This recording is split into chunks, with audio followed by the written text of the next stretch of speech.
La direction, Hervé Gattegno, bonjour. Bonjour. La direction du Front National a donc décidé de suspendre Jean-Marie Le Pen. On a vu les remous depuis, on a vu les réactions de Jean-Marie Le Pen très violentes. Votre parti pris, avec ou sans Le Pen, le Front National est toujours loin d'être clair. Qu'est-ce qui vous fait dire cela ? Mais je crois qu'il faudrait être un peu naïf pour voir une grande clarification dans tout ce qui s'est passé hier. C'est vrai que la décision est sortie, on l'a vu, d'un très long conciliabule. Mais là, pour parler de conciliabule, là, il n'y avait pas de fumée blanche. C'était plutôt un nuage grisâtre. Au fond, le reproche qui est fait à Jean-Marie Le Pen par son parti, ce n'est toujours pas de dire, ni de penser des horreurs, ni d'insulter la vérité historique ou la mémoire des victimes de la Shoah. C'est de faire du tort au Front National. C'est ça que disent les dirigeants du FN.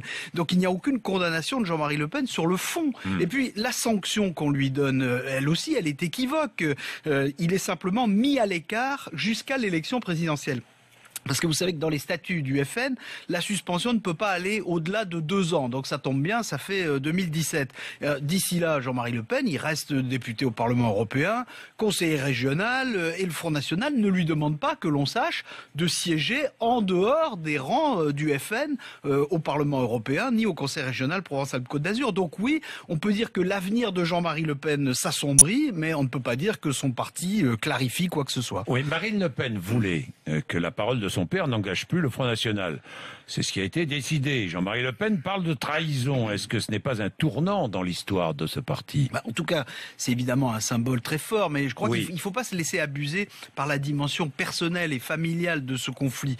En réalité, ce sont des considérations tactiques qui l'emportent, puisque quand Jean-Marie Le Pen dit je veux que ma fille change de nom, est-ce que c'est tactique ? Non, lui évidemment, il réagit de façon très violente, mais dans la décision qui a été prise hier, je pense qu'il faut voir surtout les considérations tactiques qui s'imposent, puisque Marine Le Pen, encore une fois, n'a en tête que, en tout cas très principalement, l'image de son parti et les scores électoraux du Front National. Tant que les sondages montraient qu'il y avait un attachement des électeurs du FN envers la personne de Jean-Marie Le Pen, les dérapages de Jean-Marie Le Pen, qui étaient pourtant répétés, qui étaient pourtant condamnés par la justice, ne dérangeaient personne au Front National et sa fille pas plus que les autres. Et alors, si maintenant les dirigeants du FN sont aussi choqués qu'ils le disent par les outrances de Jean-Marie Le Pen, en tout cas aussi choqués que le disent d'aussi beaux esprits que Gilbert Collard, Robert Ménard ou Florian Philippot, mais alors on ne voit pas pourquoi ils ne demandent pas, ces gens-là, l'exclusion pure et simple de Jean-Marie Le Pen du Front National. Et puis s'ils l'ont supporté jusqu'ici comme président d'honneur, c'est qu'ils devaient d'une façon ou d'une autre le trouver honorable, ou alors c'est que le Front National n'a pas beaucoup d'honneur. Est-ce que cette rupture ne va pas permettre à Marine Le Pen de parachever sa fameuse dédiabolisation du Front National, franchement ? Alors c'est évidemment ce qu'elle cherche à faire à travers toute cette opération, qu'elle n'a évidemment pas commandité, c'est le moins qu'on puisse dire. Elle cherche à s'afficher raisonnable et modérée par contraste avec son père. Alors notez quand même que le mot dédiabolisation qu'elle a réussi à nous imposer dans le discours politique français est en soi révélateur d'une manœuvre. Si vous parlez de dédiabolisation, c'est une façon de dire qu'il y aurait eu avant cela une diabolisation. Et s'il y a eu une diabolisation, mais alors de qui ou de quoi dans l'esprit de Marine Le Pen, sinon évidemment de son père, qui effectivement a été ostracisé longtemps par le monde politique français, mais pour de bonnes raisons, et précisément pour les outrances dont il se rendait coupable et toutes ces provocations scandaleuses. Donc pour le reste, le Front National, il écarte son fondateur, mais ses fondations, elles restent. C'est un peu ce que disait Bruno Gollnisch chez nous ce matin d'ailleurs. Mais absolument, absolument. Et Bruno Gollnisch, il a raison de s'étonner que subitement on considère que la matrice idéologique du Front National aurait changé.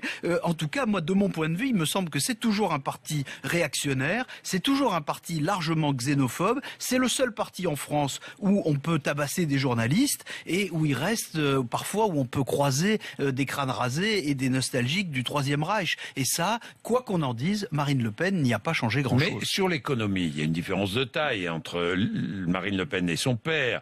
Elle tient un discours très à gauche sur la retraite, la finance, l'industrie, alors que son père était ultra-libéral. Comment expliquer tout cela ? Là aussi, je crois qu'il y a beaucoup de tactique dans tout ça. Quand Jean-Marie Le Pen peu de conviction, beaucoup de tactique. Quand Jean-Marie Le Pen prônait l'abolition suppression de l'impôt sur le revenu dans les années 80, c'était le libéralisme qui était à la mode avec Reagan aux États-Unis, Thatcher en Grande-Bretagne. Et Marine Le Pen, elle est aussi peu réaliste que lui aujourd'hui quand elle propose la sortie de l'euro.